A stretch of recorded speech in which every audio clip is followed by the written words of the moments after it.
What it do, Drip said, it's your favorite sis from a different Miss Bella, and I'm back with another vid, you dig. Alright you guys, so if you are new, you should know what to do by now, and that is smash that subscribe button and turn on those post notifications too, so you know every time that we post. Alright you guys, so I did make a post on our community page, and I asked you guys what type of questions you would like to ask me for a Q&A. You know, let's get personal, let's get intimate with your favorite sis. So my babe, Toot, is in the background. She's going to be asking me the questions that you guys have submitted on our community page. So thank you guys to everybody that answered my question and dropped down a whole plethora of questions. And I'm excited. So let's get into this video. And babe, what's the first one? First question. So the first question is, when did you know that you were attracted to women? What was your dating life like before Toot? Basically, how did your gayness evolve?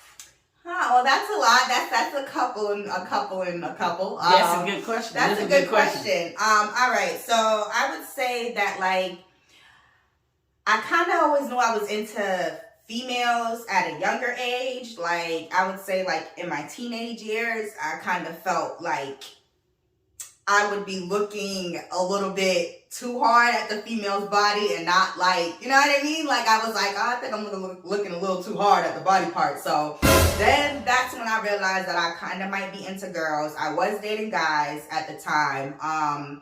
But I don't know. I think it was just like, especially when you're in school, middle school, high school, it's just like a title. You're trying to be with the cutest guy or, you know, the most popular person. So I think it was always just like a cute thing to do, like in school. But I knew deep down inside that I always had like this urge for women. And after like I got into high school, then it was just over. I was just like, you know what? I think I'm just going to go straight women. Like, I don't know. I was trying to do both, but yeah, it was too much. But yeah, so that's how I figured out my gayness. All right. If you could change one thing in your life, what would it be and why? If I could change one thing in my life, I think it would probably be, I don't know, that's a hard one because there's a couple of things I might change. But one thing for sure I would say I would change in my life is probably family. I'm gonna just keep it a buck with you. Like, I don't have like the greatest relationship with my family. So like, I definitely would think I would change my family and like, you know, the connection. So I would change family. Change family. Yeah.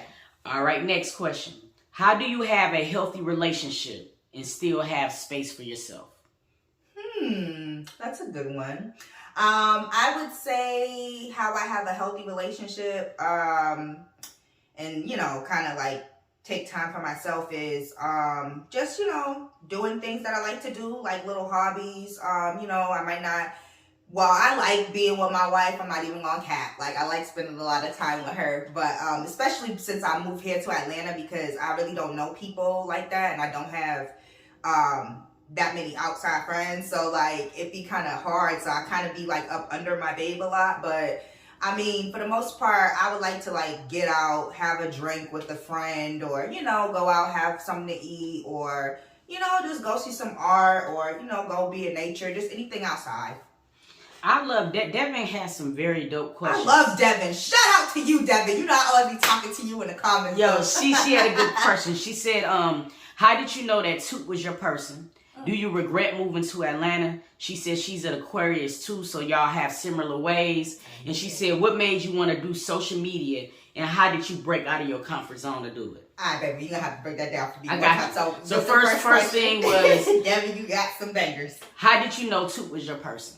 I knew Toot was my person because, as we have mentioned before in previous videos for the A1 Day Ones, like, we met at a party that we both didn't want to go to, and like, me and Toot were just friends, like straight friends, like for a while, like, you know what I mean, no sex involved, nothing intimate, and I just enjoyed her personality and her spirit and her vibe. So like, before anything, like, we were friends, so I felt like, you know, it was just like a good compatibility on that level. But then when I got to, you know her on the personal level, it was more of a like, ooh, okay, like, I think I can get with this. So yeah.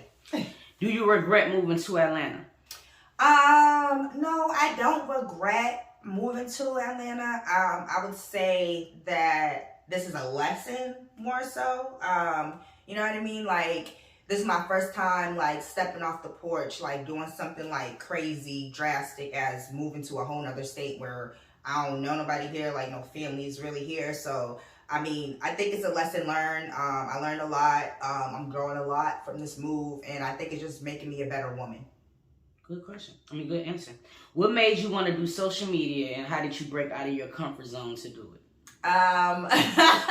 So, fun fact, when I was in school, throwback, when I was in high school, I used to do drama a lot. I used to be in, like, plays. I used to do theater and, you know, performances and stuff like that. And I always said I wanted to be, like, an actress or whatever. Like, that was my thing when they asked me in school, like, what did you want to be when you grow up?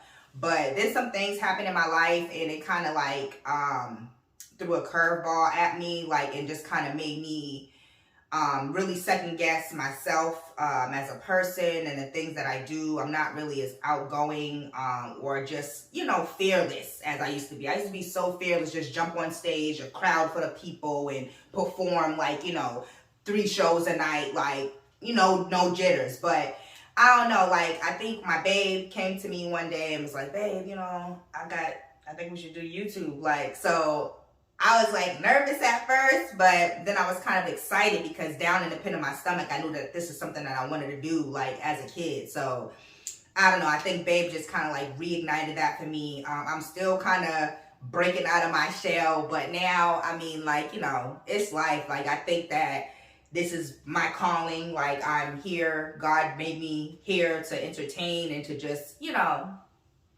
bless you guys with my creativity. So, this one person said, what is your dream goal? Like, if you could have one specific thing, what would it be? My dream goal would just be to be financially secured and stable and just having a happy marriage. Like, that's just my dream goal. Just living life, being able to take trips and do special things for my wife, and just being able to experience things, you know, before I get too old and I ain't gonna be able to experience things. But I just want to live life. Like, that's just my goal, just to live life to the fullest, no regrets, and just get out there in the world. This person said, I would like to get to know you more in general. You seem pretty laid back and chill. She asked, how did we meet, which you just explained, but then she also said, have you guys narrowed down places you would like to stay, house hunting, and how's it going? Can't wait until you guys start Vlogmas. All right. Thank you so much. Yeah, I kind of brushed over how we met. We met at a party, yada yada. But I am a very chill person. Thank you for noticing that. I'm very laid back. I'm just, yeah, I mean, I just like positive vibes. I'm just chill. And we are still looking to move in the area of Atlanta somewhere. Don't know where, but somewhere in Atlanta. Like next week. Yeah, like ASAP. We're in the process of looking in places right now. But next question. All right, the next question is, what's the best advice you ever been given? The best advice I've ever been given, I would say, is what my wife gave me. She gives me like a lot of you be advice. listening to me? I do. Oh, I listen to her all the time. But like my baby telling me, like, you know, at the end of the day, like, you know, I'm a beautiful soul, beautiful spirit, like, and I shouldn't second guess myself. Like, I second guess myself a lot, and that hinders me a lot. Sometimes that creates a domino effect as to why you don't see me as much. All right, next question. So a lady says, what's the best way to start the process of getting over someone after being in a 21 plus year relationship? Ooh, that's real. That's a tough one. I would say to you, Queen, whatever the issue is on why you guys have separated, you got to keep that at the forefront of your membrane. Like, you know what I mean? Obviously, there was a reason why you guys have chosen to go y'all separate ways after 21 years. I don't want to be too much into your business, but obviously it had to be something drastic, you know what I'm saying, after you guys have been together for 2 decades. So just remember what it is for the reason why you guys are disconnected, and just stay positive and just stick to your guns and just think about the good things going forward. All right, we get 2 more questions. Okay. So this one, this is another good question. What are some things that you had to unlearn from your upbringing?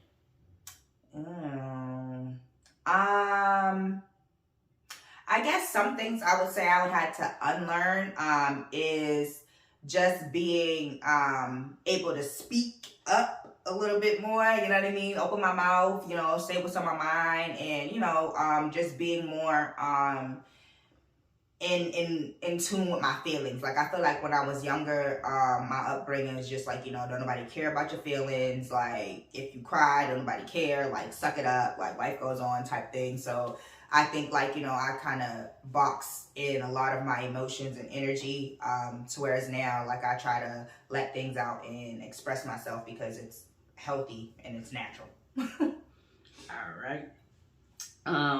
This question right here. How do you cope and interact with a family member with a mental illness / addiction? When cutting them out of your life is really not an option. How do you let go of the resentment that comes with that? Now that's a tough one. That's a real sticky one. I did a video a while back, in regards to the relationship that I have with my mom, who does suffer from mental illness. And it is hard, you know what I mean? Like, I had to stop talking to her. Like, yes, she is my mom. She gave me birth, or like she birthed me or whatever. But at the end of the day, like, my mother was causing me more harm and damage than anything else. Like, still to this day, like, we don't have like a close relationship. And I understand that you said that cutting out the person is not an option. So I would definitely recommend to you, like, your mental health and you know what I'm saying, like, just your soul, just everything, your well-being should be first priority, okay? Like, I understand that that's your family member and, you know what I mean, you want to be there to help them and, you know, do everything that you can, but at the end of the day, it's a sickness that they have no control over sometimes, and sometimes they don't realize the things that they're doing and the effects that it may cause you. So at the end of the day, I would just say, like, take time out for yourself when you need it, take a break when you need it, because it's a lot to deal with, seriously. All right, we're going to wrap it up with this. This is kind of like a scenario / advice piece. Okay. But the lady says, hey, Bella. Hey. I'm talking to this guy, and I saw that he liked a post about a gay guy running over his DL boyfriend's girlfriend. He also liked the guy who made the post pictures, who is gay, by the way. It's been making me side-eye him. I don't want to deal with the guy who was DL again. So it seems like she might have did this before. And then she said, do you think this is a red flag? One of my guy friends says he's definitely gay or bi. And then another one of my friends tried to justify it, saying it's probably his friend, but still, he don't have to like the post about the DL guy.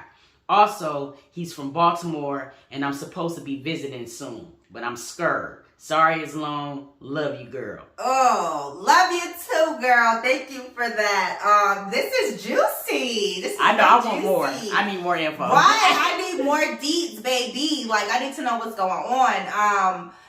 Baby, don't go to Baltimore, baby. Don't go to Baltimore. Until you talk to him a little bit more. Until you talk to him a little bit more, because, honey, like, it's given.